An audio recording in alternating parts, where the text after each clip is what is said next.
Dr. Edward Tick, welcome back to Shrink Wrap Radio. Thank you, Dr. Dave. I'm honored to see you again and be back with you. Well, I am so honored and excited to have you here. And for our audience, I say welcome back because we previously had a conversation in 2007. And podcast-wise, I was around 109 or number 106. This is going to be number 779. Wow. So Well, congratulations. I've been busy too. Yes, You've been have. busy. You've Yeah. been busy, and I've been busy. And you're doing such you were already doing important work when we spoke 14 years ago. And now that work has expanded to activities that potentially have a global impact. So maybe you can give us a thumbnail sketch of your mission's evolution from back then to now. Thank you. I will try to keep it thumbnail. Okay. First of all, I appreciate all that you're doing and the way with almost going on 800 podcasts, the public and professional education you're doing is very important. Yeah, so I thank honor you. you and thank you for that. And some of us in the mental health field share the conviction that we have to get the wisdom that we've gained out to the general public, not to Yeah. just keep it in professional closed quarters. And so each of us are doing that in our ways, and I honor Right. you for that and the importance of that. Thank you. So, the evolution of my work is related to that as well. We usually talk, most of the attention to my work is on the attention given to my work with the military and veterans. And my new book, which we will be talking about in a few minutes, is Yes. about that. So we can announce to our listeners that my brand new book, Coming Home in Vietnam, is literally just published about 10 days ago. Oh, wow. And I don't have a physical copy, so I've been working from a PDF, so I'm really glad you held it up. Well, thank you. The COVID and the supply chain breakdown slowed the book down a lot. So I just got my own last weekend. But Okay. that's other issues that we don't want to spend our beautiful interview time Right. on.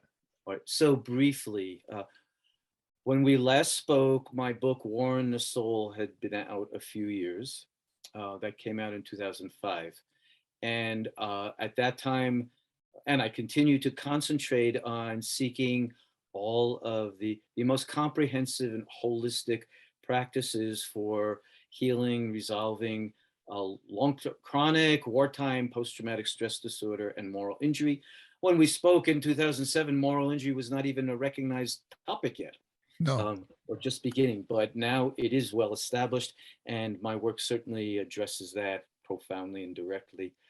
So since we spoke, you know of War in the Soul, and that I have been interpreting our traumatic wound post-traumatic stress disorder, as I declared in that book, and since not only as the broken brain chemistry that we understand and that our field is dominated by, but also that it is a comprehensive, holistic wound of the body, mind, heart, and soul, and society, and our spirituality. It's really comprehensive and impacts us on all of those dimensions.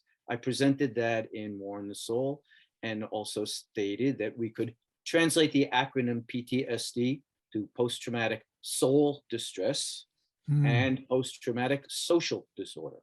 Yeah. So I've continued to work on these wounds, on those dimensions of the soul and of society.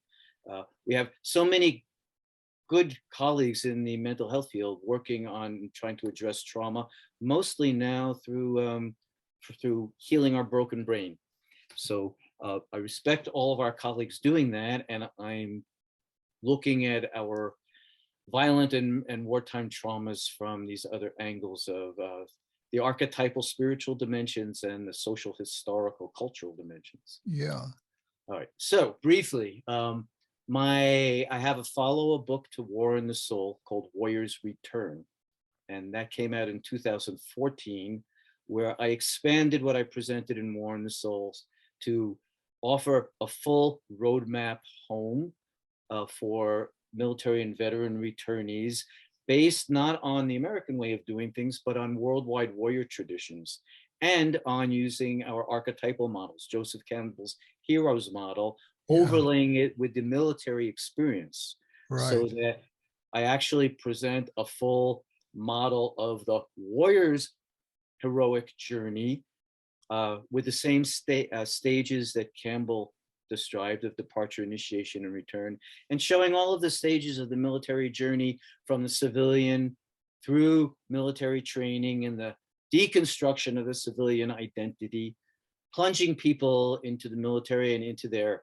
underworld experiences, into their initiatory challenges through military service and combat, if that happens, and then the very difficult homecoming journey, which Campbell rightly said is the most difficult part of the journey, not the descent into hell, because we have to do that in the military anyway with comrades, but returning home because nobody at home has changed and they want the same person back that they sent off to war in the first place. Yeah, yeah, And we can't do that. And so this highlights that an inadequate homecoming is also a source of trauma and betrayal to those who are willing to give their lives in service to the rest of us.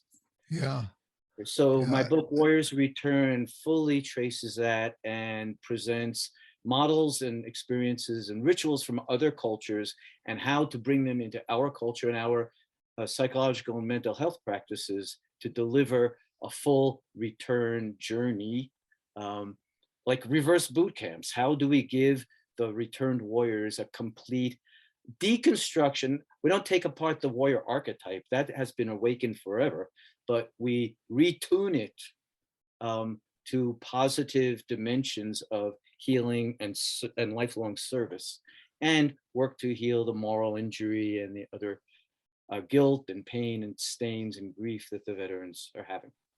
So Let me insert a little biographical insert here mm, that during the Vietnam conflict, do I have it correctly that you were in high school? college. You were in Oh, college. yeah. Okay. Well, it So you were began in while I was in college. high school. I did begin protesting it in high school at the beginning of the war. The, Yes. the hot years were when I was in college. I turned 18 in 1969, the height of the war. Okay. And 1969, I'm trying to work out my own age.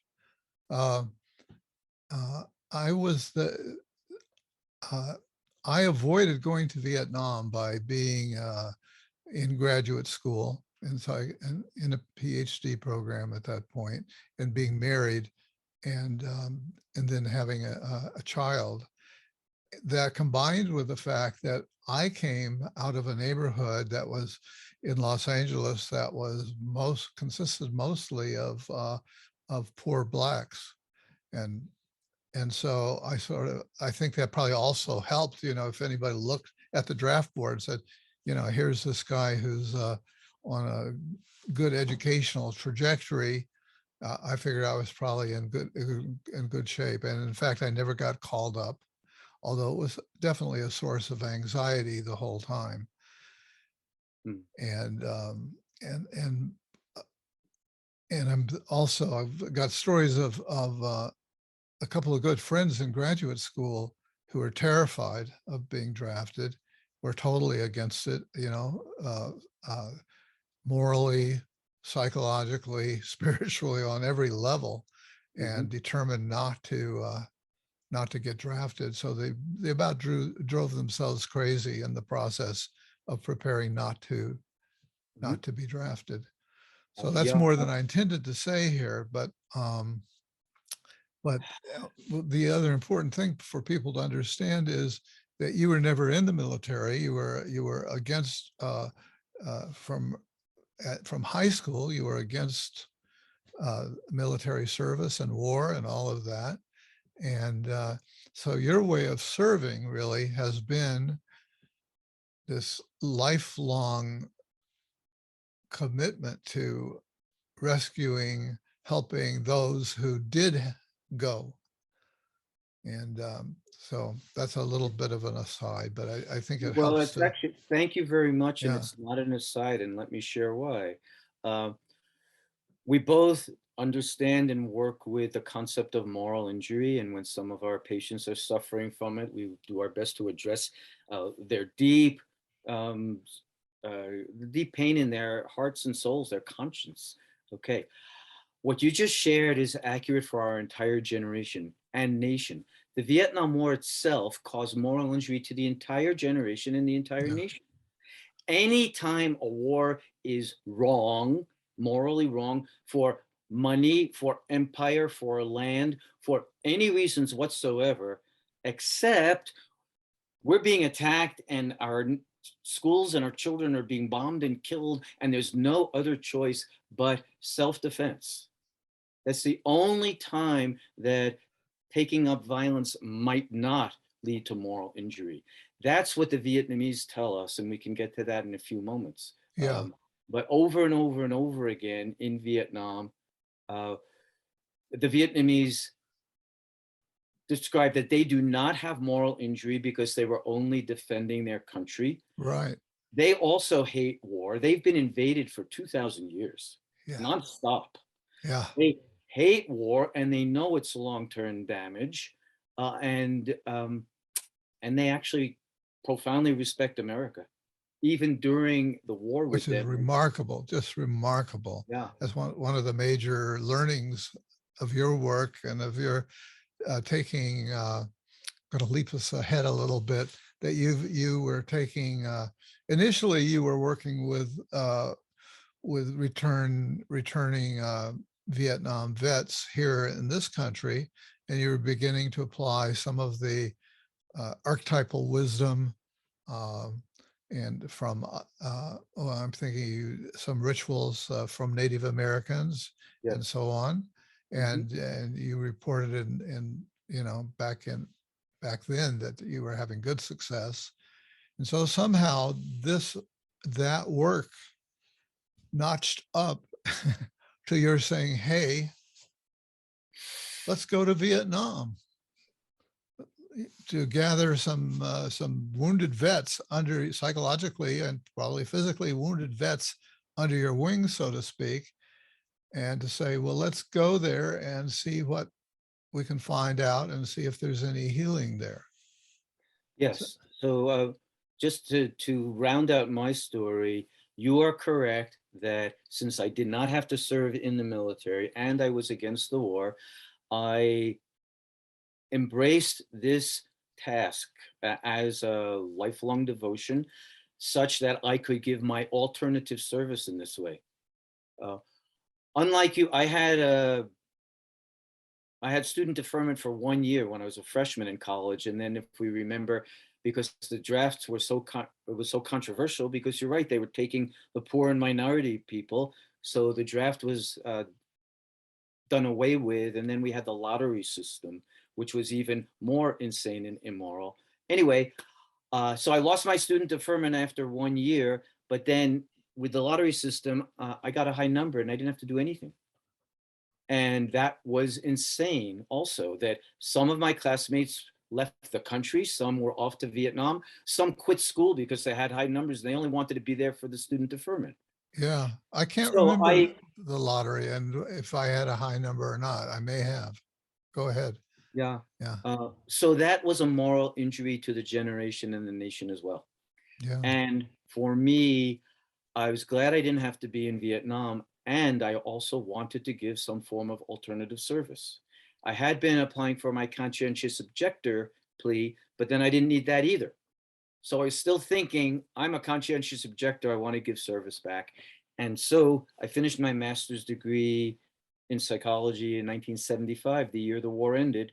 And I began practicing in a rural area of central New York State, and veterans started to come into my practice. Others said, they're dangerous and crazy, don't work with them. But I said, no, they're not. They're our generation, and they're but for fortune could have been me. Of yeah, course, I want to work with them and help them come back. And then I awakened to, aha, I had thought if I was forced to go to Vietnam, the only way I could have gone would be as a medic. So now I have a chance to be a home front medic. Yeah, And yeah. I embrace that identity as a home front doc, and I've been working to fulfill that to the best of my ability. So you're right. Now, I have been, so somewhere along the line, because you mentioned Joseph Campbell and so on, and somewhere along the line, seems like you did some intensive graduate study in Jungian psychology, psychotherapy. well, yes. uh, yeah, my master's degree is in psychology, and actually, I was in an alternative master's program, and I stretched my degree. My master's degree, if we declared my major, would have been the psychology of extreme states. So I did intensive studies in war, in all forms of prejudice and oppression. So Holocaust studies and racism studies worldwide, not just American, to see Yeah. what the oppressions do to the afflicted people. Also the creative process and also the archetypal processes. And then my doctorate, I went even broader. My doctorate's actually in communication. So I put psychology, linguistics and communications, and literature and the humanities all together. So I've And always had that orientation yeah. toward the archetypal and toward including the humanities in our work. And did you get involved with one of the Jung Institutes or not? Well, now I am. Yeah. Not Yeah. back then, not back Yeah. then, but now the Jungian community does appreciate my work in the way I'm applying archetypal treatment to some of our most difficult social and historical Yeah, wounds. I would think so. Were you the person who introduced this concept of moral injury, or was that someone else? Jonathan Shea gets the credit for that. Uh, Jonathan Shea wrote his two well-known books are Achilles in Vietnam uh, and Odysseus in America. wow. He was a psychiatrist at the Boston VA hospital his entire career, and he coined the term moral injury in those books. Uh-huh. Yeah, Um, very, valuable addition. yes. Um, Maybe we should try to get you started on on your book, Well, because I want to make sure. Uh, I know that, as I say, you've gone back to Vietnam with veterans more than once, 19 times now. I began this 19 practice. I times. began this practice in the year 2000, which was the 25th anniversary of the end of the war. And I've gone until the pandemic stopped us 2 Novembers ago. So 19 times from 2000 to 2019. Every trip is 2.5 or 3 weeks long. And I usually stay longer and continue independent research and projects with the Vietnamese there. And I have been researching whether or not PTSD and moral injury exist in Vietnam and in what form. So we have a significant cultural comparison that I'd like to share during this interview as well. And so by now I've spent about a year and a quarter or more of my life in Vietnam. So there too, making up for not serving during the war, I've had more than a year in country. And I think too, I'm imagining that, particularly on that first journey, that it would require considerable courage. Um, like going to war, you're going to meet our nominal enemy, um, not knowing how you would be received, and you're taking some of the, from their point of view, some of the felons uh, who Right? attacked them Yes. and you know, in various ways and harmed them. So I think that was a courageous thing to do, like going to war. Well, thank you very much. And it felt that way in several ways. One matter is that I think, I also have expertise in ancient Greece and the beginnings of therapy and philosophy back then. I led 5 international journeys to Greece first before I ever Mhm. went to Vietnam, because I expected Vietnam would be much more difficult and challenging. Yeah, Uh, I didn't know what we would meet with the Vietnamese. Our veterans were exceedingly anxious about going back. They I can expected bet. to be met as criminals and felons, that the ghosts were waiting to haunt them. The Vietnamese were waiting to punish them and arrest them. So they really had those fears, and I didn't know the Vietnamese then, so I didn't know what we were going to meet. In addition to that, while I have the psychological and spiritual theory that I'm thinking of the 23rd Psalm. What is the line? You set a table for me in the place of my enemies. You anoint my head with oil. I was hoping for that for both sides, but I had no idea. And so I didn't know the Vietnamese, and I didn't know what it would be like theoretically it's a form of exposure and immersion therapy, we could say, to Yeah. go back to where you fought, to the actual battlefields and the people you fought against, and confront them again now, and not imaginally in the therapy room, but real life, face to And face. and for all you knew, the guys that you were taking over there, they might have been arrested. They might have been arrested and jailed and Yeah, who at knows first, what. right. At And first, and they would have been probably legally justified in doing that. and I'm happy to share with you and audiences that nothing like that has ever happened. Yeah. So in 19 journeys back there, so 20 years of journeys, about a year and a half in country, by now I take a dozen or 15 people each trip, so that's about 300 to 400 Americans. By now, several people have come back with me twice. It is so refreshing and healing and peacemaking. But somewhere around 300 or more Americans, about half were veterans. I've also taken some veterans from Iraq and Afghanistan. They want to be with former foes of Americans, and they want to experience the reconciliation process, but they can't go back to their sandbox wars to do Yeah. that. So they've wanted to go back to Vietnam. And of course, I bring peace activists. I've brought surviving widows, children, family members. Oh, wow. Sometimes veterans are so disabled that they want to go back, but they can't travel anymore. So they send family members in proxy for them. Wow. And And you have felt so embraced by the Vietnamese and in a really a strong mutuality of embracing them embracing you, that the forward to your book is an expression of gratitude. And you list all of these Vietnamese people who've who've been very helpful in your mission, and some of whom you've formed deep relationships with. I think you have adopted. yes, yeah, I have an adopted goddaughter who comes from a small village in the rural north, about 2 hours outside of Hanoi.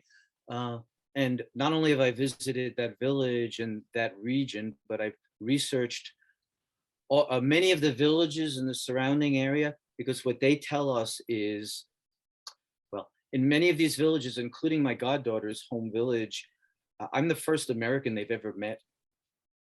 What they tell us in the north is the only thing we ever met from America before you arrived here to visit with us were the bombs that your planes dropped on us during the war. Yeah. And we're so glad you're here. We've been waiting decades for Americans to come and meet us so we can share stories and embrace Wow. each other and reconcile. Wow. It's extraordinary. My goddaughter, her first name is Ngoc in Vietnamese. It means jade. And her soul and heart are jades. She's wonderful. I met her in 2005 at the 995th anniversary celebration of the founding of Hanoi. She was a college student at the time. Oh, Huh. there's several stories worth telling from this. And this shows the degree of reconciliation possible. Okay. I arrived in Hanoi for that anniversary. I went to a literature and arts celebration of this anniversary. There was a panel presentation from the most popular writers from Hanoi at that time to celebrate their renaissance of the arts since the end of the American War.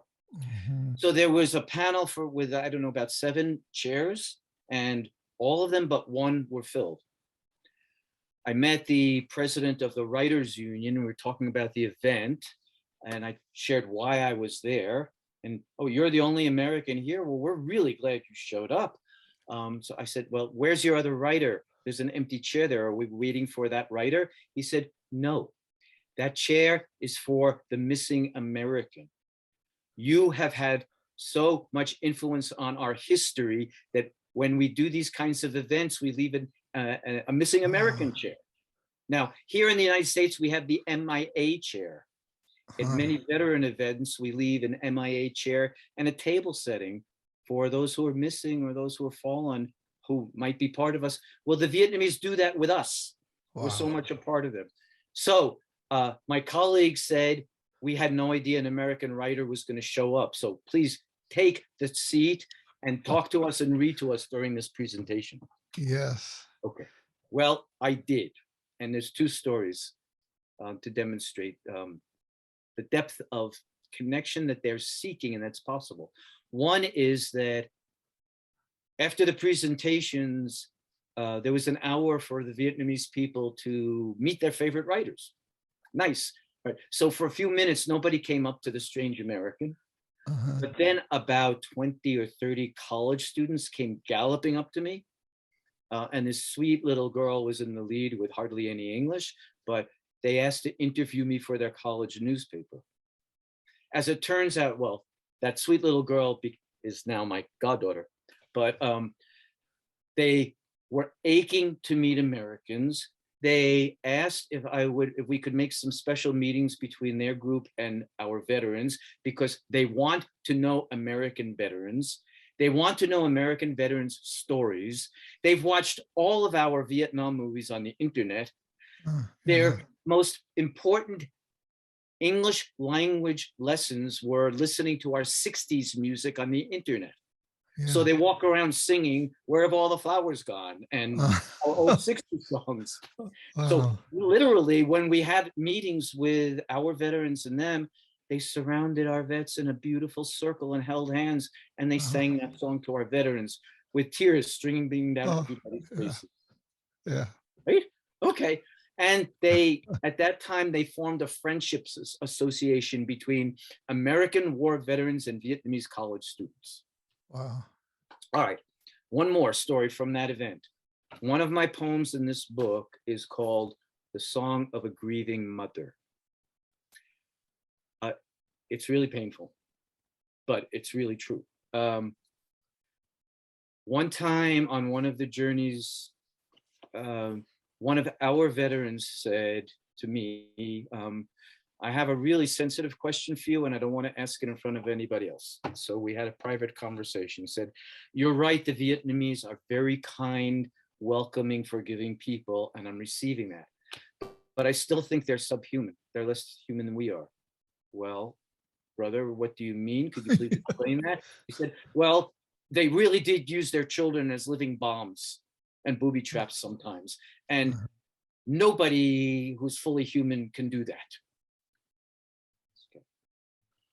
I said, I can struggle to help you understand this and make sense of it if you're willing. And so we talked, and then I put it in a poem. The poem is called "Song of a Grieving Mother," and it is told. Should we read this? Pardon? Should I read it now? Yeah, let's do it. Right. Okay, to our readers, this is probably one of the most important and one of the most painful poems in my book. So don't turn away, because there's very beautiful and uplifting poetry here as well. But this also demonstrates the degree of understanding and reconciliation possible, even across cultures and cultures that have completely different ways of life. Yeah. So this poem is you giving voice to putting identifying with, putting yourself in the shoes or the sandals of a grieving mother. Yes, yes.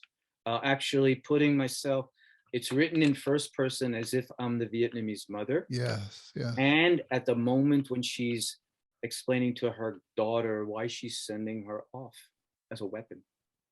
Ah, So first person as if I were the mother. And I read it into the Vietnamese, and then I will share with our listeners how the Vietnamese responded to this. All right. Song of a Grieving Mother. Oh, I need to explain one thing. The Vietnamese have a term called quê hong. Quê hong. That means about the same as our Native American brothers and sisters term metakyawasan, which many people in the alternative therapy, spirituality movement know, and studying with the Native Americans. It means we are all related. Everything is one. So the Vietnamese term means the same thing. Everything is one. There's no division between us. So we love each other. We love our animals. We love our homes. We love our plants. And the Vietnamese are animistic as well as Buddhist. So everything is alive. Everything has spirit. Right. And so I use the term Quê Hong, and we need to understand this to understand the Vietnamese people and why they do these things. yeah. So, Song of a Grieving Mother. And thank you for helping us get these teachings and this wisdom into our psychological understanding. This is non-Western. And you and I and our colleagues can affirm that though some version of PTSD seems to be of universal impact, the beliefs and the values of the culture and the context in which it happens is so important that it really changes the way we experience the traumatic event. And from Vietnam, we learn how true this is and that we don't necessarily break down in the same form of PTSD as we have here in the West. Okay, so Song of a Grieving Mother. I love our water buffalo as much as our hut, and our vegetable patch as much as your school. I love our rice paddy as much as my husband, and my father's tomb as much as my sleeping mat. I love your father as much as my son. I love our pig, though we must eat him. I love our starfruit, jackfruit, and mangoes. I love rice, whether grass, seed, or grain. I love you, my daughter, as my mother loved me. No difference between these. This is Quê Hong. And so, my daughter, you and our country are one and the same. No life without each. And that is why, with a love more than love, I dress you in balms and kiss you as you leave.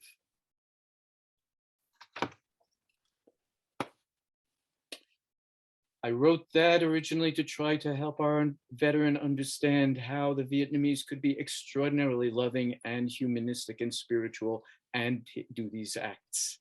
Yeah.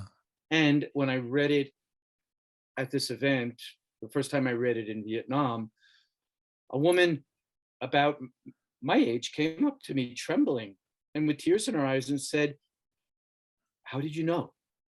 "Well, sister, what do you mean? How did I know?" She said, "You're an American and you're a man and you don't know our culture. How did you know exactly how I feel? How could you put it into words in your language that say exactly what was going on inside me and so many countless Vietnamese women? If we can do this, then peace and healing between our people and for the planet is really possible." And we embraced. Yeah. Wow. And so let's talk a bit about how you can do that. How is it that you are capable of that, that we are capable of that? Well, this is in part therapist to therapist, healer to healer, that we both know and affirm that when somebody is carrying terribly painful traumatic wounds, that we need to not over-identify so that we get lost in the wound, but we need not to keep so much distance that we're objectifying and depersonalizing it.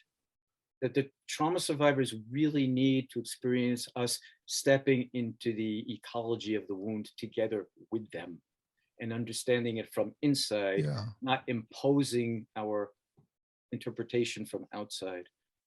I So, think poetry is the perfect vehicle for expressing that. and yeah, yeah, thank you. Were you always a poet? Before I knew I was going to do anything else, yeah, I was writing. Uh, I could quote a poem I wrote in sixth grade. It was Oh silly my, and young, but I began in grade school, and by the yeah. time I was 15, I was in an advanced science curriculum in high school. But while I was supposed to be studying college physics, I was scribbling poetry behind my textbook. Wow. So back Yeah. then, I said, no matter what else I do in life, I'm gonna always write poetry. So I have stayed with it long before I knew I was going to be a therapist. And Okay. it's helped me also in my travels through Vietnam. I do keep extensive field notes, for what we're observing psychologically and culturally, but I write my way through the journeys with poetry. Mhm.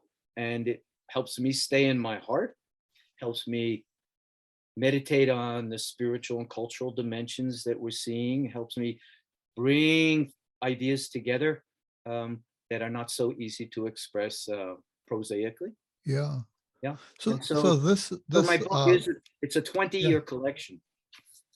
a really 20-year Yeah, yeah. collection. So And it it's begins with with poems that I began my first journey. And so people also can learn so much about Vietnamese culture and history and the way Vietnam has changed since 2000 in the 20 years since the end of the war.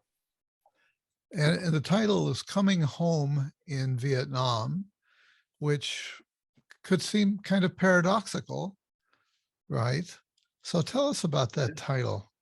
It's thank you. It's meant to be paradoxical. Yes. We would anticipate an American book about warrior healing to be entitled Coming Home from Vietnam. But you and I share, and our colleagues and our veterans know that they haven't successfully come home. They haven't been brought home, and that we have a woefully inadequate practice of homecoming and healing after military service and war.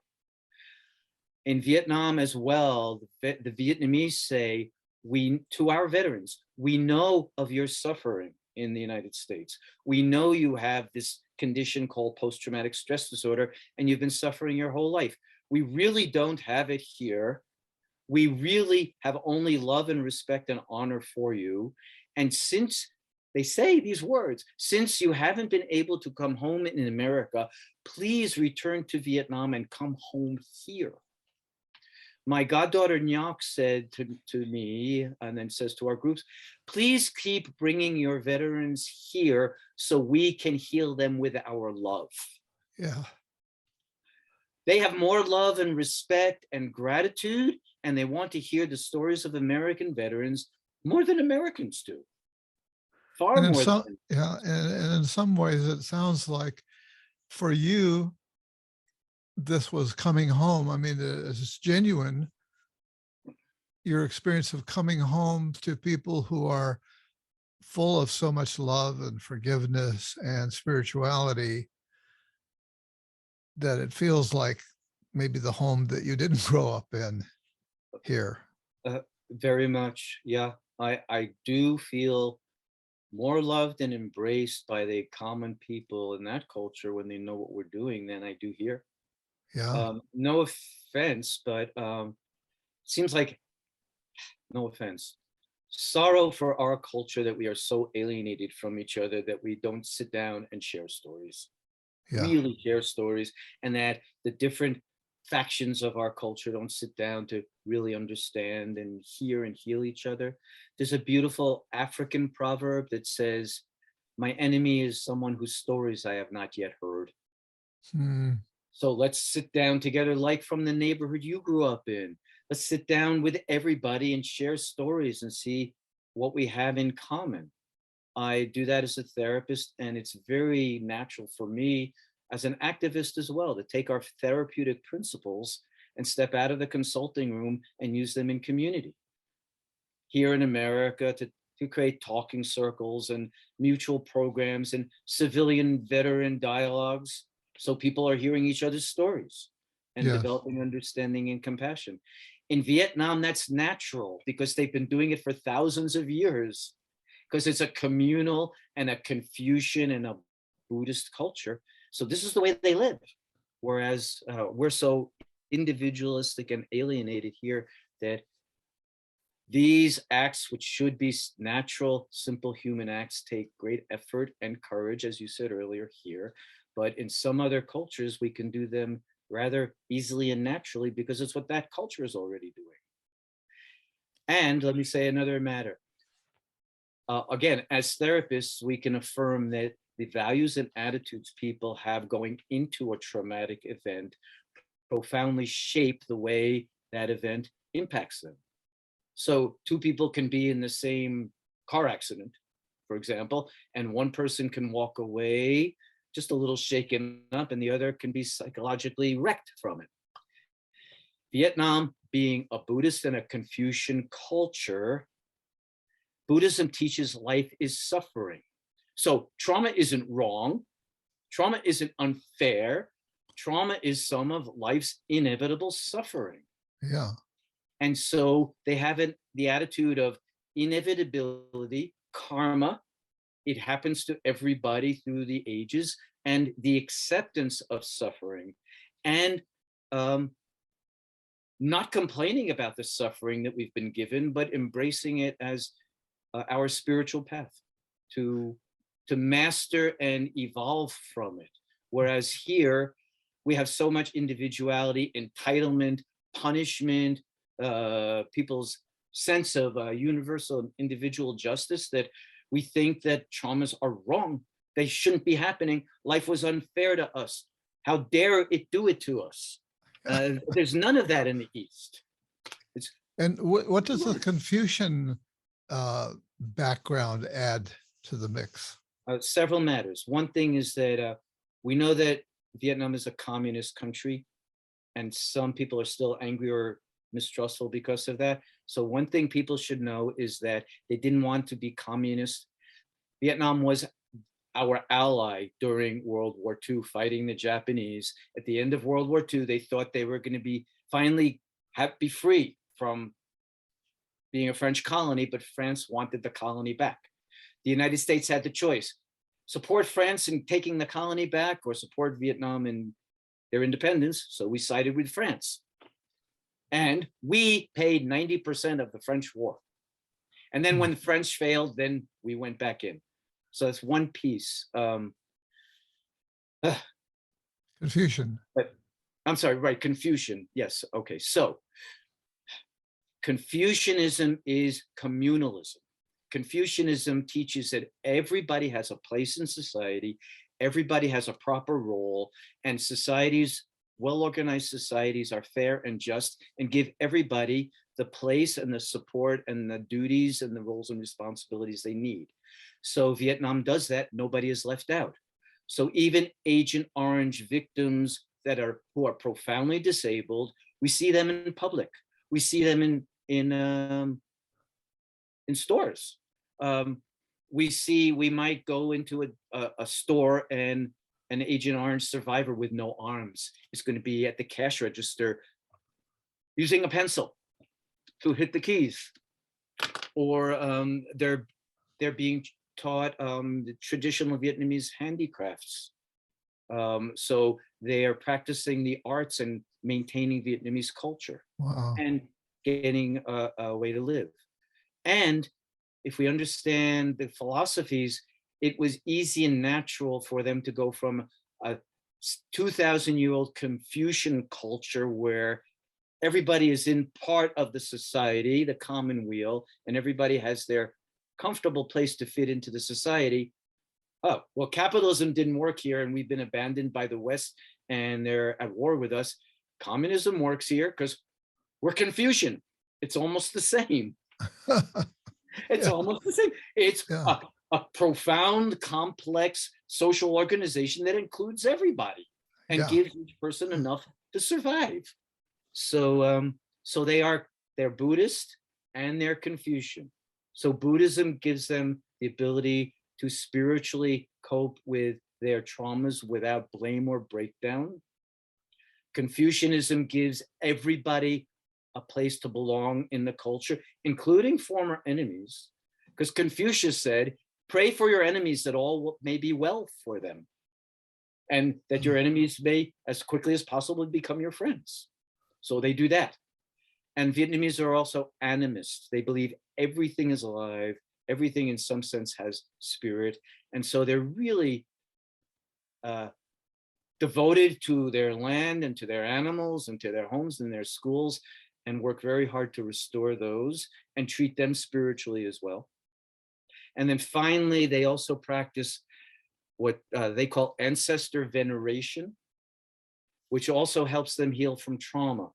In the West, it's called ancestor worship, but they don't like the word worship because they don't say the ancestors are gods, but they do say their souls are still alive and they're in the spirit world or in the cycle of reincarnation. So every Vietnamese home, no matter how poor, even the poorest of the poor living under a tarp in the jungle, has an ancestor altar as the most important object they own. Mhm. And they keep pictures or mementos of their ancestors going back 100 years, 4 generations. And they pray for them always. And they put fruit and flowers on the altars. And they believe that their ancestors are still there connected. And so they will talk to their ancestors for 4 generations of ancestors and report on the family and ask for help and support. And they know when they die, they're going to be the next generation on the altar. And then that last one, the 5th generation back, will go off into the spirit world. Yeah. They're never forgotten. They're always connected. Our veterans pray at their altars often over the souls of their people killed in the war. Yeah. Sometimes our veterans are praying with a family right on the battlefield where they fought. And sometimes our veterans will even say, I wonder if I killed your grandfather. So when that's happened, the Vietnamese family will say, you didn't take his life, you brought his soul back to us. We've been waiting for his return, and you're here. And we believe that when people harm each other, kind of the souls stick to each other. Yeah. And you're bringing the soul back, and we're doing a ceremony welcoming Grandpa back.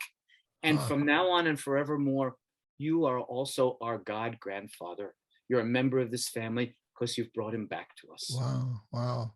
Now, And David, one more about that, really, one more. Yeah.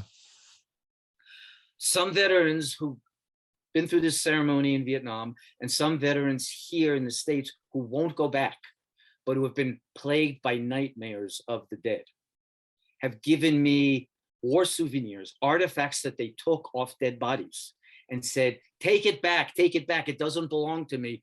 And maybe the Vietnamese are right, maybe the souls came back with me. Yeah.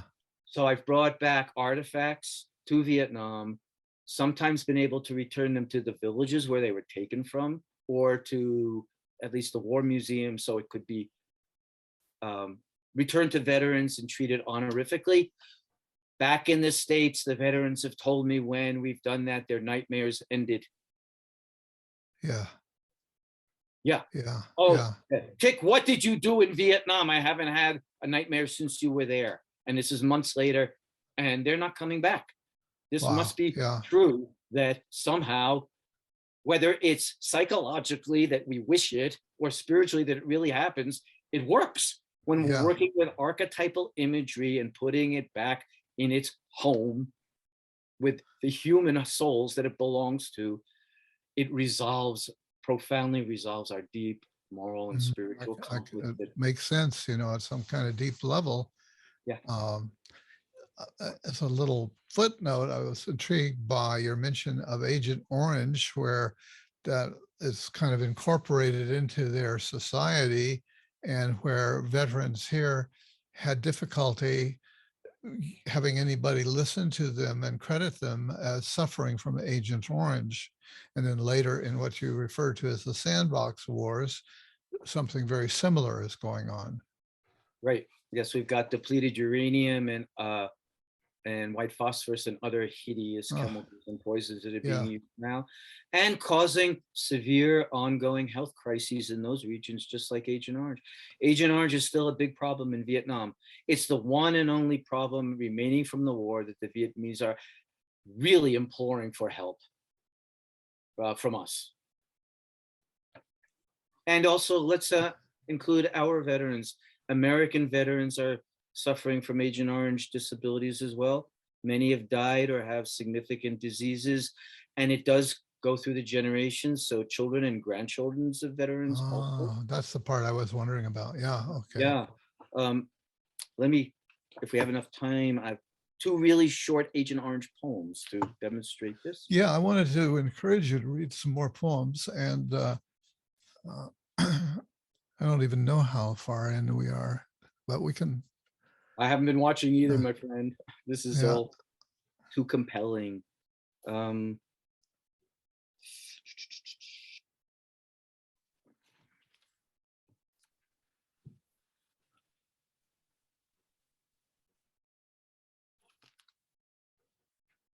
I'm sorry, it's a fat book, so I'm not finding it quickly. Ah, here's one. Okay.